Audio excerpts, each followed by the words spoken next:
হয়।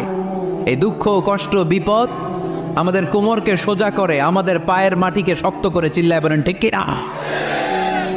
প্রতিকূল পরিবেশে কিভাবে বাঁচতে হয় এই দুঃখ কষ্ট আমাদেরকে শিখায়। এজন্য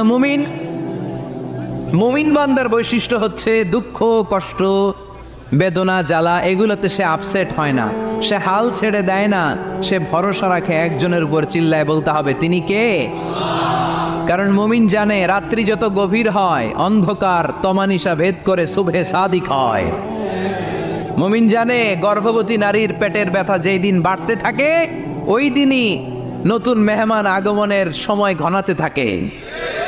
মুমিন জানে তার জীবনে দুঃখ কষ্ট বিপদ যত বাড়তে থাকে সুখের দিন কাছে আসতে থাকে। এজন্য মুমিনের হারাবার কিছু নেই।